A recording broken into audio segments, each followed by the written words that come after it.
Apanaka Jataka. Dikisahkan pada suatu waktu, Guru Agung Buddha berada di sebuah arama di Jetawana di dekat kota Sawati. Pada saat itu, seorang hartawan yang bernama Anathapindika mengajak teman-temannya yang berjumlah 500 orang. Teman-temannya itu merupakan murid dari kelompok lain yang ada di Jetawana. Anathapindika mengajak teman-temannya untuk mengunjungi Guru Agung Buddha. Dengan membawa untaian kalung bunga, wewangian, dan obat-obatan dalam jumlah banyak. Di samping itu terdapat juga minyak, madu, sari gula, kain, dan jubah untuk dipersembahkan kepada Guru Agung Buddha. Sesampainya di tempat Guru Agung Buddha, setelah Anathapindika memberikan penghormatan kepada Guru Agung Buddha, ia mempersembahkan untaian kalung bunga dan sejenisnya kepada Guru Agung Buddha, menyerahkan obat-obatan, barang-barang lainnya, beserta kain kepada Bhikkhu Sangga. Setelah itu, Anathapindika duduk di satu sisi. Demikian juga ke-500 murid dari kelompok lain itu. Setelah memberikan penghormatan kepada Guru Agung Buddha, mereka mengambil tempat duduk di dekat Anathapindika. Menatap ketenangan wajah Guru Agung Buddha yang bersinar laksana cahaya purnama. Keberadaan beliau diliputi tanda-tanda kebudaan, gemilang bagai cahaya yang menerangi hingga jarak 1 depa jauhnya. Kecemerlangan agung yang menandai seorang Buddha, laksana untaian bunga yang muncul sepasang demi sepasang. Ke-500 teman-teman Anathapindika setelah mendengarkan dhamma yang dibabarkan oleh Guru Agung Buddha, mereka bangkit dengan niat untuk mengubah keyakinan mereka. Dengan memberi penghormatan kepada Guru Agung Buddha, mereka meninggalkan keyakinan mereka sebelumnya dan berlindung kepada Buddha, Dhamma, dan Sangga. Sejak saat itu, dengan tanpa henti, mereka selalu pergi bersama Anathapindika, membawa wewangian, untaian bunga, dan sejenisnya di tangan mereka. Mendengarkan dhamma di wihara, mereka melatih kemurahan hati, menjaga sila atau tata perilaku, dan menjalankan puasa pada hari-hari uposata. Dikisahkan pada saat Guru Agung Buddha meninggalkan Sawati untuk kembali ke Rajagaha.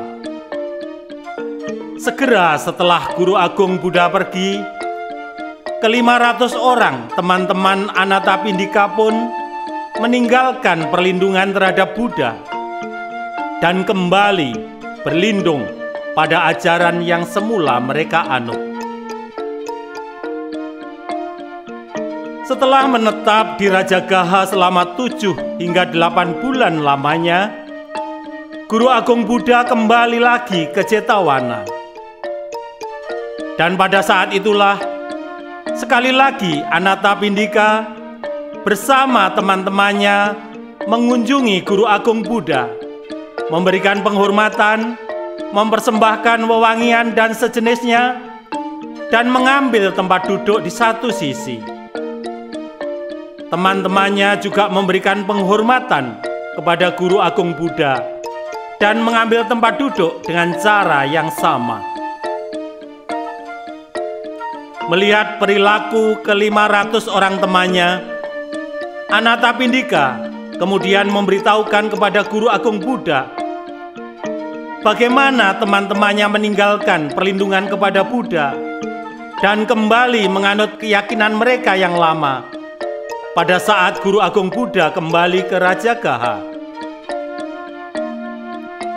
Setelah membuka mulutnya yang bagaikan seroja, laksana peti harta karun, diliputi semerbak aroma bunga yang amat wangi, dan diliputi oleh harumnya kebajikan yang telah guru agung Buddha perbuat selama berkalpa-kalpa lamanya. Dengan suara yang merdu, guru agung Buddha kemudian bertanya kepada teman-teman Anathapindika tentang kebenaran bahwa mereka telah meninggalkan 3 perlindungan untuk berlindung pada ajaran yang lain ketika guru agung Buddha tidak ada di sana. Karena sudah tidak dapat menutupi kenyataan yang ada, teman-teman Anathapindika pun mengakuinya dan berkata, "Hal itu benar adanya." Mendengar pengakuan dari teman-teman Anathapindika, guru agung Buddha kemudian berkata, "Kemuliaan yang timbul dari menjalankan sila atau tata perilaku dan melaksanakan perbuatan baik lainnya bukan di antara batasan neraka terendah dan surga tertinggi, bukan pula di semua alam tanpa batas yang membentang ke kanan maupun ke kiri, melainkan yang setara atau sedikit berkurang kemuliaannya dalam hal keunggulan seorang Buddha." Selanjutnya, guru agung Buddha menyampaikan beberapa keuntungan jika seseorang berlindung kepada 3 permata, yaitu diantaranya, mereka yang berlindung pada Buddha tidak akan terlahir ke alam yang menderita segera setelah mereka meninggalkan alam manusia. Wujud dewa akan didapatkannya. Mereka yang berlindung pada Dhamma tidak akan terlahir ke alam yang menderita segera setelah mereka meninggalkan alam manusia. Wujud dewa akan didapatkannya. Mereka yang berlindung pada Sangha tidak akan terlahir ke alam yang menderita segera setelah mereka meninggalkan alam manusia. Wujud dewa akan didapatkannya.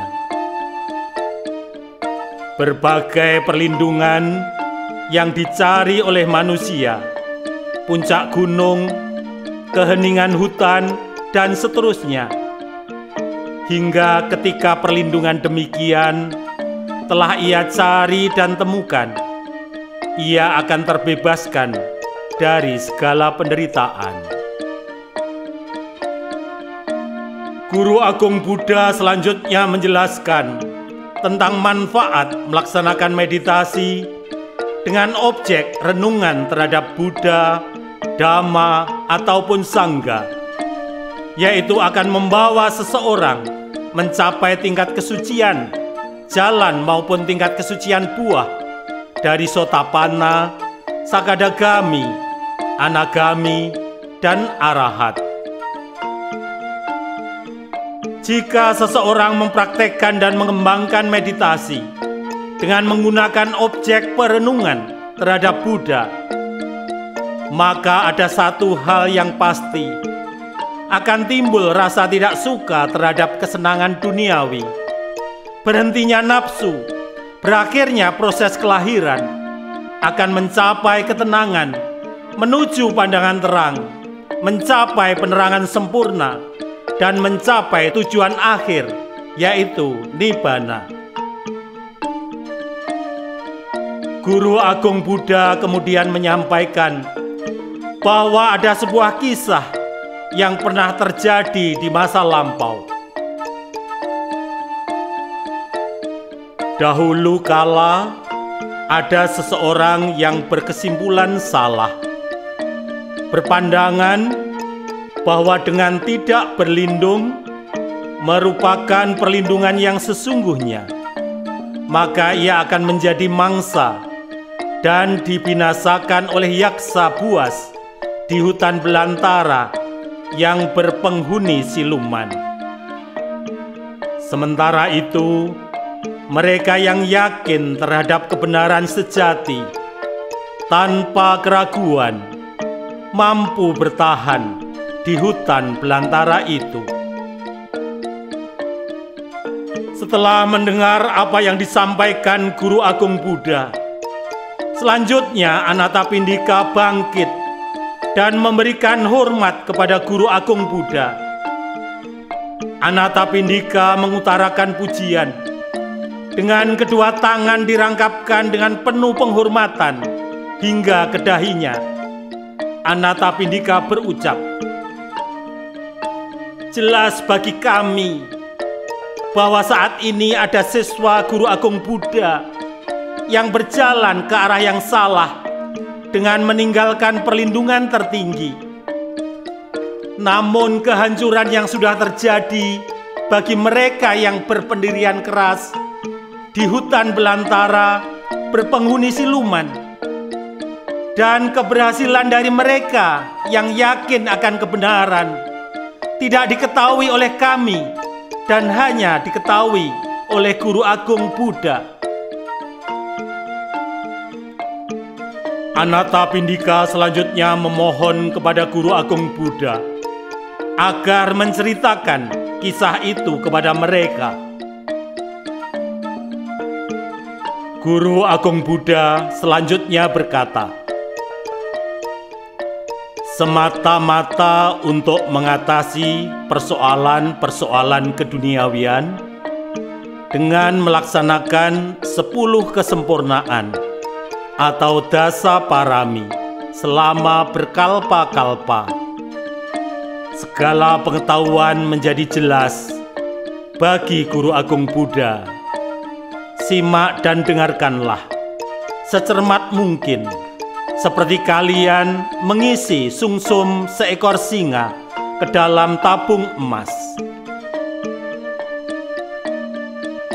Dikisahkan pada suatu ketika, di masa lampau Brahmadatta terlahir sebagai seorang raja yang memerintah di Benares, negeri Kasi. Pada saat itu, Bodhisattva terlahir dalam sebuah keluarga saudagar. Setelah dewasa, Bodhisattva senantiasa melakukan perjalanan untuk berdagang dengan membawa 500 buah gerobak, menempuh perjalanan dari timur ke barat dan sebaliknya. Pada saat itu, di kota Benares juga terdapat seorang saudagar muda, tetapi saudagar itu adalah saudagar yang dungu dan pendek akalnya. Pada suatu hari, Bodhisattva telah siap untuk memulai perjalanannya untuk berdagang. Ia telah menyiapkan semuanya, telah mengisi 500 buah gerobaknya dengan barang-barang bernilai tinggi yang dihasilkan oleh penduduk Benares. Di tempat lain, saudagar muda yang dungu dan pendek akal itu, ia pun saat itu telah siap untuk melakukan perjalanan dengan 500 buah gerobak dan barang-barang yang bernilai tinggi juga.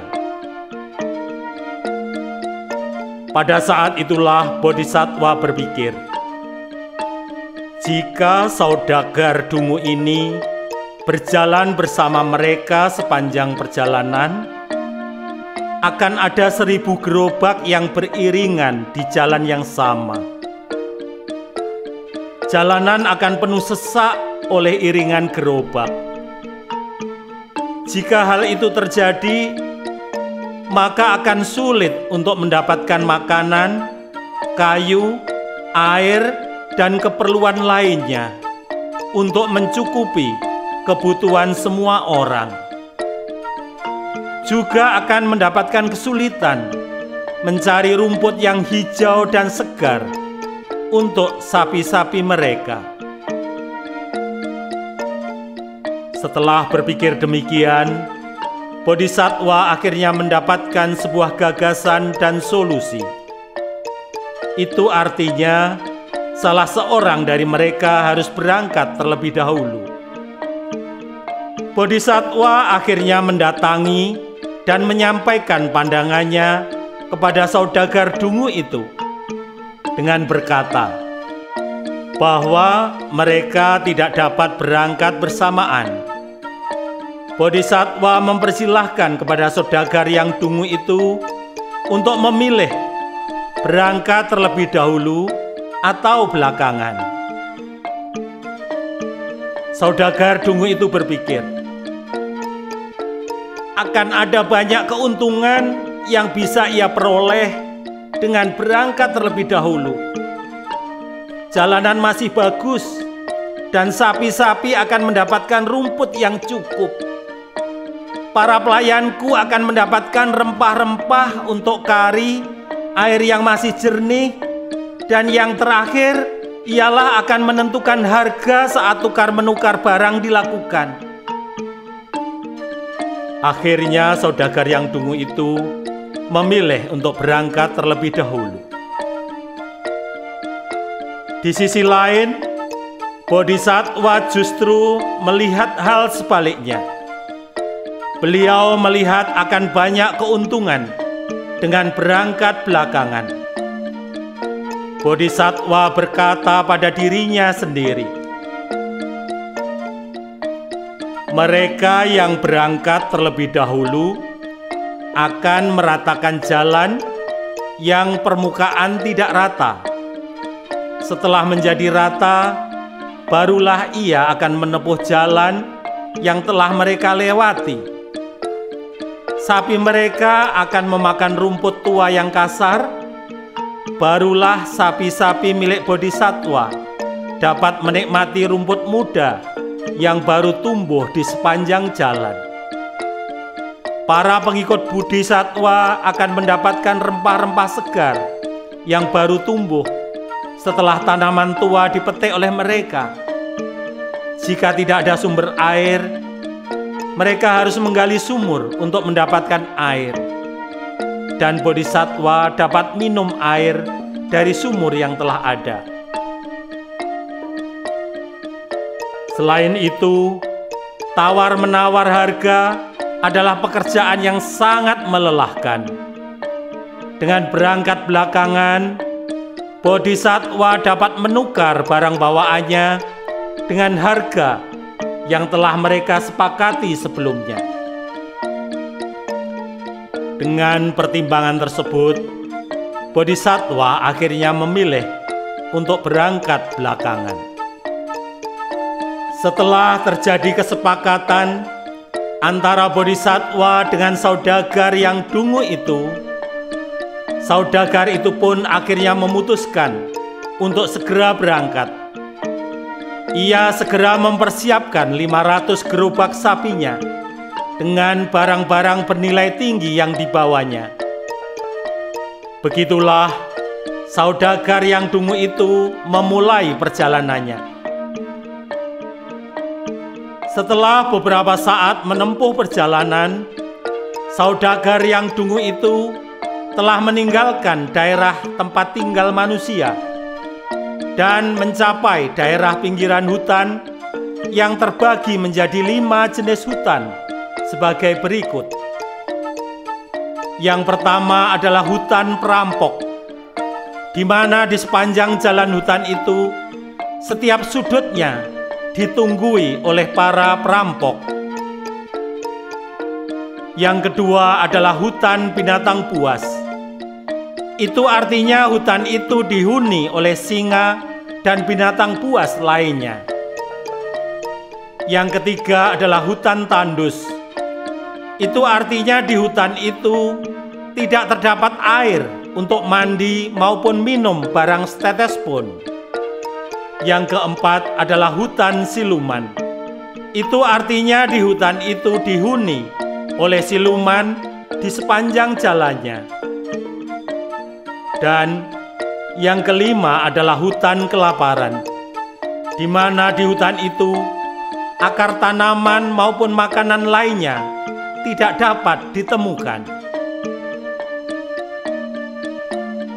Dari kelima jenis hutan itu, ada dua jenis hutan yang menjadi masalah besar bagi para pedagang, yaitu hutan tandus dan hutan siluman.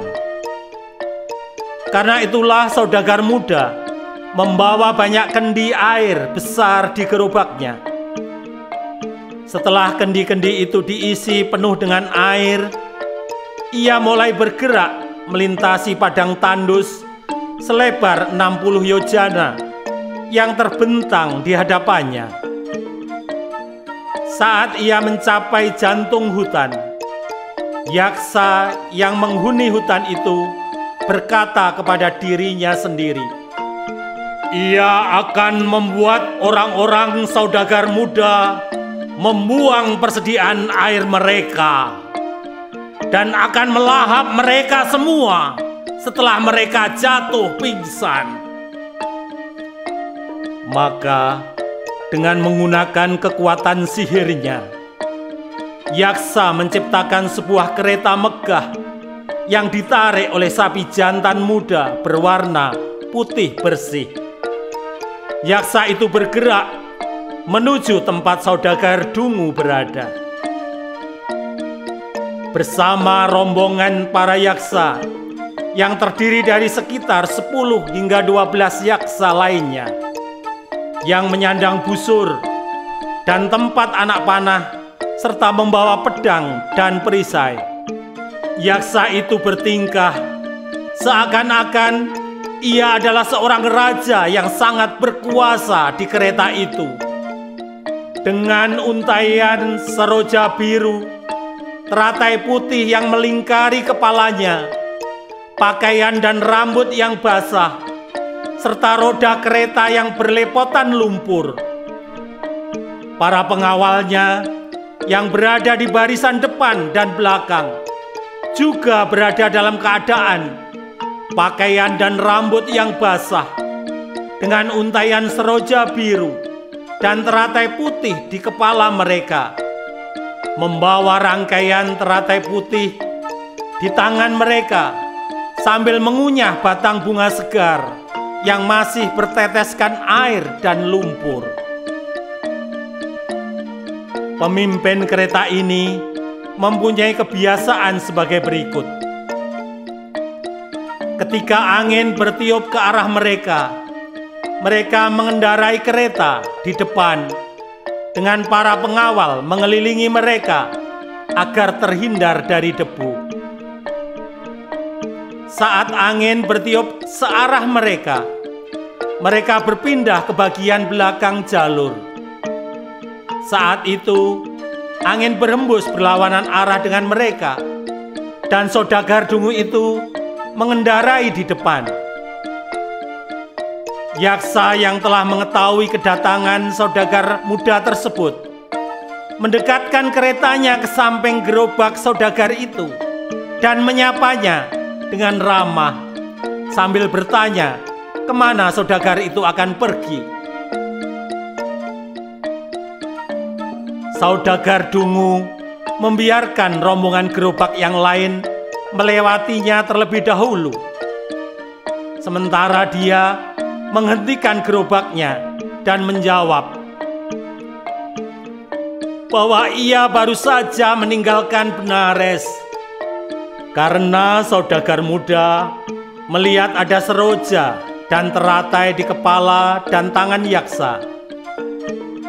Para pengawal yaksa juga mengunyah batangan bunga. Selain itu, semua yaksa berlepotan lumpur dan basah kuyup. Saudagar muda pun akhirnya bertanya, apakah hujan turun selama perjalanan yaksa? Atau yaksa baru saja keluar dari kolam yang dipenuhi oleh seroja dan teratai? Mendengar pertanyaan saudagar muda, yaksa itu pun berseru, "Mengapa saudagar muda bertanya demikian? Tidak usah khawatir. Di sebelah sana, di hutan yang agak dalam, air berlimpah-limpah. Di sana, hujan turun sepanjang waktu, sehingga kolam-kolam meluap, dan setiap sudut kolam dipenuhi oleh seroja dan teratai." Setelah rombongan kereta melewati mereka, yaksa itu pun menanyakan tujuan saudagar itu.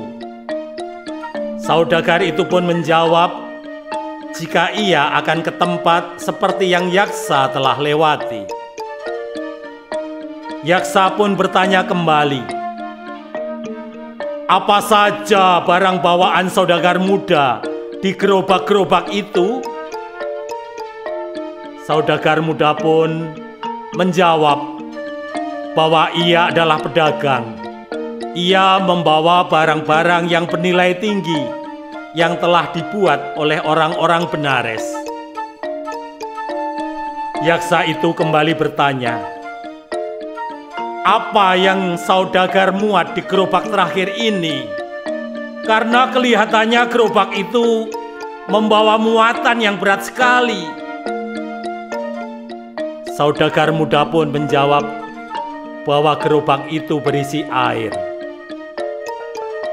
Yaksa dengan tipu dayanya berkata, saudagar muda, engkau memang perlu membawa air di sepanjang jalan yang telah engkau lalui. Namun, untuk sisa perjalanan yang belum engkau tempuh, sepertinya itu tidak perlu dilakukan lagi. Ada persediaan air yang berlimpah di depan sana. Karena itu, pecahkan dan buang saja kendi air itu, agar engkau bisa bergerak lebih cepat. Kemudian yaksa itu menambahkan bahwa mereka telah berhenti cukup lama. Sebaiknya saudagar segera melanjutkan perjalanan. Setelah selesai menyampaikan kata-katanya, yaksa itu pun bergerak maju secara perlahan hingga tidak kelihatan lagi. Kemudian kembali ke perkampungan para yaksa, tempat di mana ia tinggal. Saudagar muda yang dungu itu, ia pun benar-benar melakukan apa yang dikatakan oleh yaksa itu. Ia memecahkan dan membuang kendi-kendi air itu tanpa menyisakan air setetes pun. Setelah selesai, ia memerintahkan gerobaknya untuk segera melanjutkan perjalanan. Akan tetapi, tidak ada setetes air pun yang mereka temukan di sepanjang jalan yang mereka lalui. Sementara itu, rasa haus yang teramat sangat mendera, melelahkan mereka. Mereka berjalan terus hingga matahari terbenam. Saat senja tiba, mereka melepaskan sapi dari gerobak, membentuk formasi gerobak untuk membentengi mereka, dan menambatkan sapi-sapi itu pada roda gerobak. Sapi-sapi tidak mendapatkan air untuk minum. Demikian pula, saudagar serta para pengikutnya tidak dapat menanak nasi karena tidak ada air. para rombongan yang telah kelelahan itu akhirnya tersungkur ke tanah dan tertidur. Begitu malam tiba, para yaksa pun muncul dan memangsa mereka semuanya, baik manusia maupun sapi. Setelah melahap habis semua daging, hingga yang tersisa hanyalah tulang belulang, para yaksa segera meninggalkan tempat itu.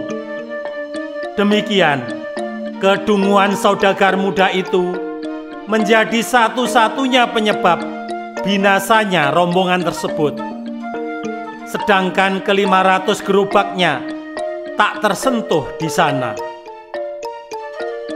6 minggu setelah keberangkatan saudagar dungu itu, Bodhisattva memulai perjalanannya. Ia meninggalkan kota bersama ke-500 gerobaknya, dan dalam sekejap ia telah tiba di pinggir hutan.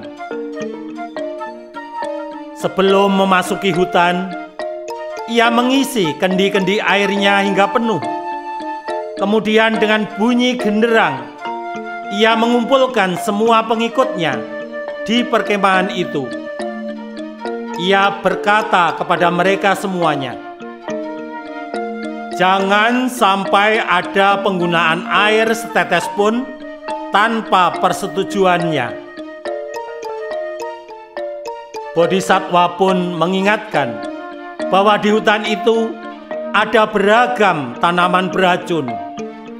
Oleh karena itu, jangan ada satu orang pun yang memakan baik daun, bunga maupun buah yang belum pernah dimakan sebelumnya, tanpa menanyakan terlebih dahulu kepada Bodhisattva.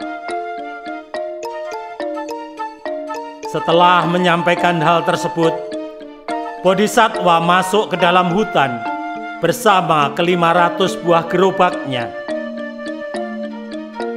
Saat mencapai jantung hutan, yaksa itu muncul kembali di jalan yang dilalui oleh Bodhisattva dengan cara yang sama seperti sebelumnya. Namun segera setelah beliau menyadari keberadaan yaksa itu, Bodhisattva mengetahui maksud yaksa tersebut. Karenanya beliau menimbang, tidak ada setetes air pun di sini, di hutan tandus ini. Orang yang bermata merah dan bersikap agresif ini tidak memantulkan bayangan. Besar kemungkinan ia telah membujuk saudagar dungu yang berangkat sebelumnya untuk membuang persediaan air, lalu menunggu hingga mereka kelelahan, lalu memangsa mereka semuanya. Bodhisattva tersenyum. Ia berpikir bahwa yaksa itu tidak tahu kalau ia lebih pintar dan lebih cerdik darinya. Bodhisattva akhirnya mengusir yaksa itu untuk segera pergi. Bodhisattva mengatakan bahwa ia adalah pedagang. Mereka tidak akan membuang persediaan air sebelum melihat sendiri sumber air yang dikatakan yaksa itu memang benar-benar ada. Jika sumber air itu telah terlihat, maka ada kemungkinan mereka akan membuang persediaan air untuk meringankan beban gerobaknya. Yaksa itu pun bergerak maju hingga tidak kelihatan lagi, kemudian kembali ke perkampungan para yaksa, tempat di mana ia tinggal. Setelah yaksa itu pergi, para pengikut Bodhisattva berkata, memberikan saran kepada Bodhisattva, karena mereka telah mendengar dari rombongan para yaksa, jika di depan sana hujan selalu turun, mereka memakai untaian seroja dan teratai di kepala mereka, mengunyah batangan bunga yang masih segar, dan pakaian serta rambut mereka basah kuyup dengan air yang masih menetes. Mari kita buang persediaan air kita dan bergerak lebih cepat dengan gerobak yang lebih ringan. Mendengar kata-kata itu, Bodhisattva meminta mereka untuk berhenti dan mengumpulkan mereka semuanya lagi. Setelah semua berkumpul, Bodhisattva kemudian menanyakan kepada para pengikutnya, apakah di antara mereka ada yang pernah mendengar atau melihat adanya kolam atau danau di hutan tandus? Karena seluruh pengikut Bodhisattva tidak ada yang pernah mendengar atau melihat ada kolam atau danau di hutan tandus, mereka pun menjawab jika mereka tidak pernah mendengar atau melihat. Begitulah Bodhisattva kemudian menegaskan kepada pengikutnya, itulah sebabnya hutan ini dikenal dengan sebutan hutan tandus.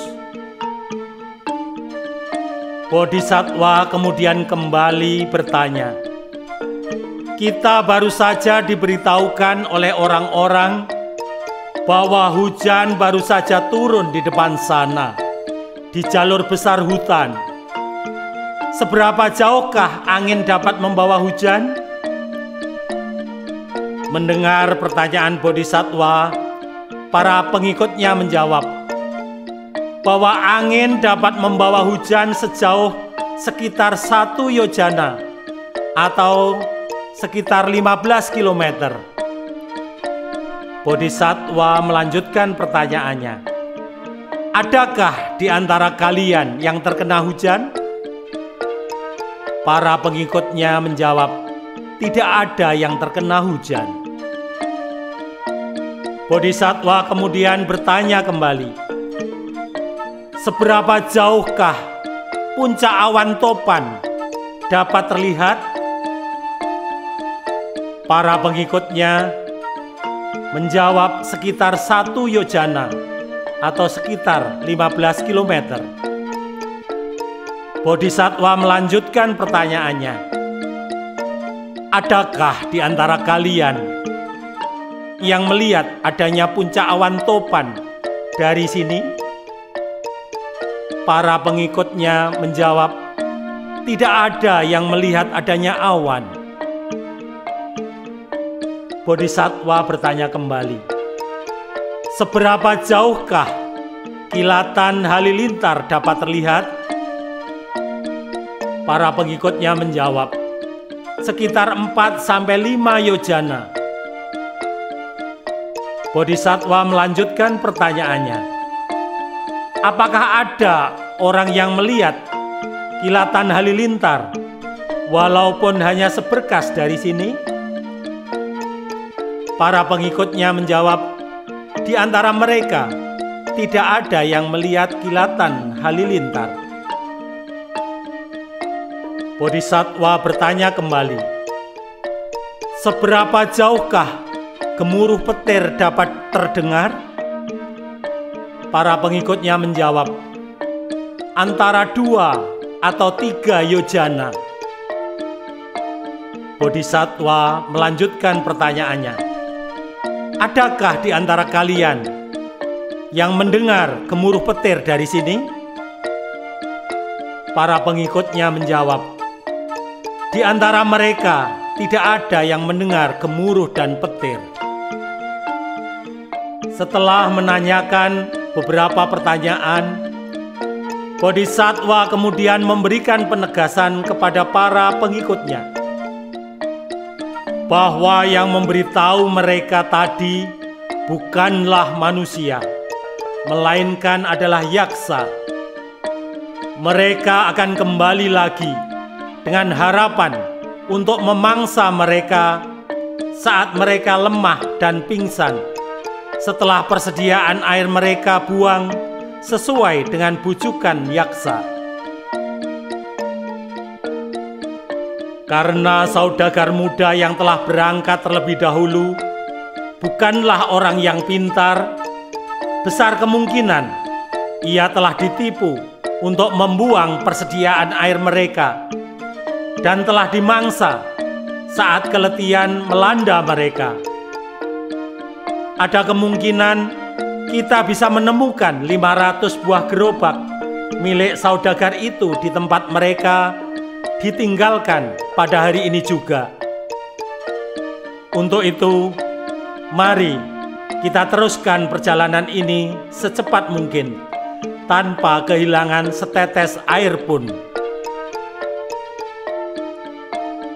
Dengan menyemangati orang-orangnya, dengan kata-kata tersebut, Bodhisattva meneruskan perjalanan hingga akhirnya tiba di tempat ke-500 gerobak yang masih syarat muatan berada, dengan tulang belulang manusia dan sapi tergeletak bertebaran di segala penjuru. Bodhisattva dan para pengikutnya kemudian melepaskan sapi dan gerobaknya, membentuk formasi besar gerobak untuk membentengi mereka. Bodhisattva dan para pengikutnya kemudian melepaskan sapi dan gerobaknya, membentuk formasi besar gerobak untuk membentengi mereka. Setelah mereka menikmati makan malam, sapi-sapi ditempatkan di tengah lingkaran dengan para pengikutnya mengelilingi sapi-sapi itu. Sedangkan Bodhisattva sendiri, ia bersama dengan pemimpin rombongannya berdiri berjaga-jaga dengan pedang di tangan, melewati 3 waktu jaga sampai hari menjelang fajar. Keesokan harinya, setelah sapi-sapi diberi makan dan semua kebutuhan lainnya telah terpenuhi, mereka menukar gerobaknya yang telah usang dengan gerobak yang lebih kuat, menukar barang-barangnya dengan barang-barang yang lebih berharga dari gerobak yang telah ditinggalkan itu. Setelah selesai, Bodhisattva dan para pengikutnya segera meneruskan perjalanan hingga tiba di tempat tujuannya, menukarkan barang-barang muatannya dengan nilai yang berlipat ganda. Kemudian pulang kembali ke Benares tanpa kehilangan satu orang pengikut pun. Demikianlah kisah itu berakhir. Guru Agung Buddha menjelaskan bahwa demikianlah yang terjadi di kelahiran lampau. Seseorang yang penuh kedunguan menyebabkan terjadinya kebinasaan. Sementara seseorang yang yakin pada kebenaran akan lolos dari genggaman yaksa, mencapai tujuannya dengan selamat dan pulang kembali ke rumah mereka. Guru Agung Buddha kemudian mempertautkan kedua kisah itu, lalu mengucapkan syair dhamma berikut ini. Saat satu-satunya kebenaran yang tiada bandingnya dibabarkan, mereka yang berpandangan salah akan berbicara sebaliknya. Ia yang bijak mendapat hikmah dari yang didengarnya, menggenggam satu-satunya kebenaran yang tiada taranya. Demikianlah tuturan dhamma tentang kebenaran yang diajarkan oleh Guru Agung Buddha.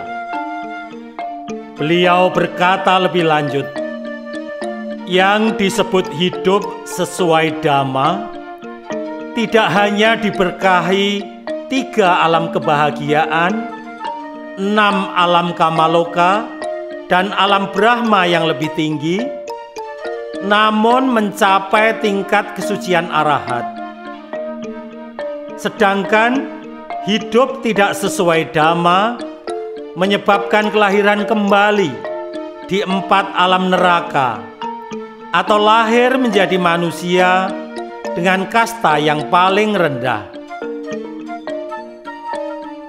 Guru Agung Buddha kemudian menguraikan lebih terperinci mengenai 4 kebenaran mulia. Pada akhir khotbah, ke-500 siswa tersebut mencapai tingkat kesucian Sotapatipala. Setelah Dhamma selesai dibabarkan, Guru Agung Buddha menjelaskan pertautan kedua kisah kelahiran tersebut. Dewa Datta adalah saudagar muda yang dungu itu. Para pengikut saudagar dungu itu merupakan pengikutnya. Pengikut saudagar yang cerdik itu adalah para pengikut Buddha, dan saudagar yang cerdik itu adalah Guru Agung Buddha sendiri.